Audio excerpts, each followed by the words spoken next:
কার্তিক আমাদের কাছে এখনো ছেলে মানুষ। কার্তিক পুজো করলে সুসন্তান লাভ করবেন, এটা নিয়ে হাসি ঠাট্টাও প্রচলন আছে বাংলায়। 6 সংখ্যাটি, এই সংখ্যাটি কিন্তু কার্তিকের সঙ্গে বিশেষভাবে সম্পর্কযুক্ত। 6 জন ঋষি পত্নী তার মাতা, 6 মায়ের দ্বারা পালিত হতে হতে সেই শিশুর নাকি 6টি মাথা হয়ে গিয়েছিল।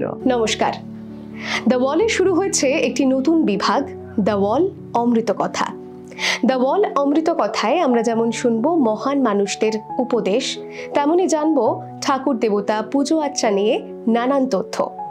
তেমনি আজকের বিষয়, কার্তিক পুজো কি শুধুমাত্র পুত্র লাভের জন্য? ব্যাখ্যা করবেন ডক্টর নন্দিনী ভৌমিক।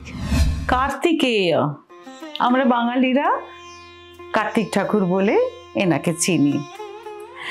এখন বিভিন্ন পৌরাণিক আখ্যানকে যদি অবলম্বন করা যায় তাহলে দেখা যাচ্ছে কার্তিকের জন্ম নিয়ে পরস্পর বিরোধী অনেক কাহিনী রয়েছে।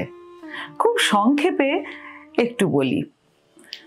এক জায়গায় পাওয়া যাচ্ছে তিনি অগ্নির পুত্র, 6 জন ঋষি পত্নী তার মাতা। আরেক জায়গায় আমরা পাচ্ছি স্বাহা 6 জন ঋষি পত্নীর রূপ ধারণ করে অগ্নির সঙ্গে মিলিত হওয়ার ফলস্বরূপ কার্তিকের জন্ম হয়। আবার খুব প্রচলিত একটি কাহিনী, যেটা আমরা অনেকেই জানি, মহাদেব এবং পার্বতীর মিলনের তেজ অগ্নি ধারণ করতে অসমর্থ হন। তিনি সেই তেজ গঙ্গায় নিক্ষেপ করেন। গঙ্গা সেই তেজ হিমালয়ের পাশে এক সরবনে নিক্ষেপ করেন এবং সেই অসীম তেজরাশি এক বালকে পরিণত হয়। 6 জন কৃত্তিকা এই শিশুকে স্তন্যপান করান, পালন করেন। পরে পার্বতী পুত্রকে চেয়ে নেন। এরকম নানা রকম আখ্যান জড়িয়ে আছে কার্তিকের জন্মের সাথে। কোথাও আমরা দেখতে পাচ্ছি যে 6 মায়ের দ্বারা পালিত হতে হতে সেই শিশুর নাকি 6টি মাথা হয়ে গিয়েছিল। নাম হয়ে গেল সরানন। আবার সানমাতুরা বলেও কার্তিককে ডাকা হয়, কারণ 6টি মা তাকে লালন পালন করেছেন। তার আরো নাম আছে, স্কন্দ, সনত কুমার, কুমার, সুব্রহ্মণ্য। তিনি দেব সেনাপতি, এটা আমরা সবাই জানি। তারকাসুরকে বধ করবার জন্যই তার এই জন্মের প্রয়োজনটা হয়েছিল, দেবতারা সেটা অনুভব করেছিলেন। আমরা অনেকেই বলি যে কার্তিক অবিবাহিত, আবার কিছু আখ্যানে পাওয়া যাচ্ছে তার স্ত্রীর নাম দেবসেনা। কি করে হলো? একটা জিনিস আমরা বুঝতে পারি, কারণ কার্তিক তো দেবসেনাপতি। দুরকম অর্থ হতে পারে, দেবসেনার পতি মানে স্বামী, আবার দেবতাদের সমস্ত সৈন্যের মাথায় আছেন তিনি, তিনি পরিচালনা করছেন যুদ্ধকে।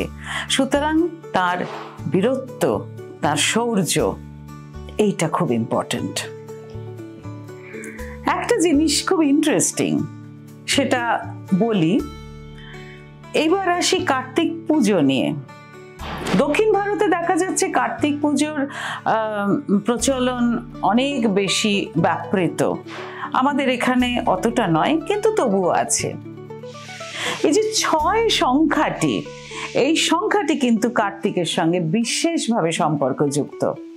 বুঝতেই পারছেন, আমার এই যা যা কথা বললাম তার মধ্যে মাঝে মাঝে 6 সংখ্যাটি এসে গেল। দেবসেনাকে অনেকেই ষষ্ঠী বলে, অনেক আখ্যানে পাওয়া যায় তিনি ষষ্ঠী। ষষ্ঠী আসলে কি? শিশুদের দেবতা, তো শিশুদের দেবী ষষ্ঠী। আবার কার্তিক জন্মেছিলেন ঠিক 6টি তিথির মধ্যে, তিনি বড় হয়ে দেবসেনাপতি হলেন। 6টি তিথি অর্থাৎ 6টি দিন তার দরকার হয়েছিল বড় হওয়ার জন্য। সুতরাং কার্তিককে যখন পুজো করা হয়, তার সাথে আমরা শিশুদের জন্য যা যা মঙ্গল কামনা, সেই কামনার সাথে কার্তিকের পুজোটা কোথাও না কোথাও যুক্ত হয়ে রয়েছে। আমরা অনেকেই জানি যে কোনো নিঃসন্তান দম্পতির ঘরে বা তার দরজার সামনে কার্তিক রেখে যাওয়া হলো। কেন? কার্তিক পুজো করলে সুসন্তান লাভ করবেন তারা। এখন গভীরভাবে চিন্তা করলে এবং পড়াশোনা করলে আমরা বুঝতে পারবো, এটা নিয়ে হাসি ঠাট্টাও প্রচলন আছে বাংলায়, কিন্তু শুধু সুসন্তান নয়, সংসারে শ্রীবৃদ্ধি, রোগবালাই দূরে থাকা, সব কিছু কিন্তু প্রার্থনা করা হয়, কামনা করা হয় এই কার্তিক পূজার মাধ্যমে। কার্তিক পূজার সাথে এই ষষ্ঠী কিন্তু যুক্ত হয়ে আছেন। শিশুদের ভালো রাখেন তিনি, শিশুদের তিনি প্রোটেক্ট করেন, তাদের যেন কোনো অসুবিধে না হয়, তাদের যেন কোনো রোগবালাই না হয়, তাদের যেন সুন্দর আয়ু থাকে, তারা যেন খুব বড় হয়। সেই জন্য দেখবেন কার্তিক পুজোর সময় খেলনা দেওয়া হয়, বাচ্চাদের জিনিসপত্র রাখা হয়, সেইগুলো পুজোর উপকরণ হিসাবে খুব বড় একটি অঙ্গ। আর এই ষষ্ঠী আমরা অবন ঠাকুরের ষষ্ঠীকে কিভাবে জানি? তিনি বৃদ্ধা, তিনি সাদা কাপড় পরেন, বাচ্চাগুলোকে আগলে রাখেন বুকের মধ্যে। কিন্তু এই ষষ্ঠী দেবী পুরাণে যেভাবে বর্ণিত রয়েছেন, তিনি কিন্তু অল্প বয়সী, তিনি বসে আছেন তার বাঁ কোলের ওপর একটি শিশুপুত্র। তার মানে বাচ্চাকে পালন করা, বাচ্চাকে সুরক্ষিত রাখা, বাচ্চার মঙ্গল কামনায় যেরকম ষষ্ঠী পুজো হয়, সেই রকম কার্তিক পুজোর সঙ্গেও কিন্তু একটি বাচ্চাদের মঙ্গল কামনা এবং একটি সুন্দর শিশুর আবির্ভাব, এটাও কিন্তু যুক্ত হয়ে আছে। কারণ কার্তিকের জন্ম ওই অসুরকে বিনাশ করবার জন্য। কার্তিক আমাদের কাছে এখনো ছেলে মানুষ, সেই জন্য তাই কার্তিক পূজায় আমরা শুধুমাত্র একটি বীর দেবতার পূজা করি তা নয়, আমরা এর সাথে সূর্যের পূজা করি, অগ্নির পূজা করি, রুদ্র শিবের পূজা করি এবং মা ষষ্ঠীর পূজা করি।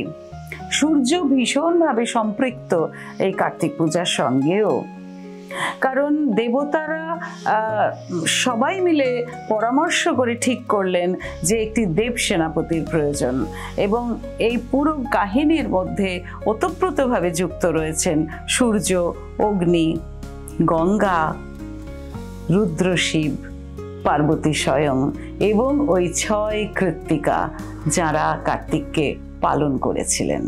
নমস্কার।